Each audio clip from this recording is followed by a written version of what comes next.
Madam IVF pregnancy positive వచ్చిన patient scan చేసుకుని అంటుంది మ్యామ్. ఎందుకు లక్ష్మి? ఎందుకంటే ఆ పేషెంట్‌ని స్కాన్ చేస్తే లోపల ఏమో అవుతుందని టెన్షన్ పడుతుంది మ్యామ్. So, okay. చాలా మందికి అపోహ ఉంటది. మామూలుగా ఐవీఎఫ్ ట్రీట్‌మెంట్‌లో గర్భాశయంలో మనం బేబీస్ ట్రాన్స్‌ఫర్ చేస్తాం గదా! అవి మనం గర్భాశయం లోపల పెడతాము. కానీ మనము స్కాన్ అనేది వెజైనా లోపల చేస్తామనమాట.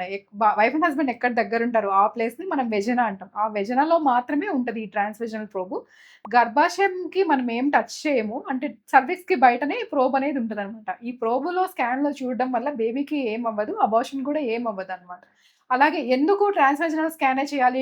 పొట్ట మీద నుంచి చూడొచ్చు గదా! అని అనుకోవచ్చు. పొట్ట మీద నుంచి ట్రాన్స్ అబ్డామిన్‌లో చూసేదానికంటే ట్రాన్స్‌వాజినల్ స్కాన్‌లో చూడడం వల్ల చాలా చిన్న టైనీగా ఉన్న బేబీ గూడా క్లియర్‌గా కనిపిస్తుంది. హార్ట్ బీట్ కనిపిస్తుంది. బేబీ గర్భాశయంలో ఉందా? లేకపోతే ట్యూబ్‌లో ఉందా? మనం ఎక్టోపిక్ ప్రెగ్నెన్సీ రూల్ ఔట్ చేసుకోవచ్చు. కార్పస్ లూటియం ఎలా ఉంది? వాస్కులారిటీ ఎలా ఉంది? సో, ఇవన్నీ మనకి క్లియర్‌గా తెలుస్తాయి ట్రాన్స్‌వాజినల్ స్కాన్‌లో ఎర్లీ ప్రెగ్నెన్సీ స్కాన్.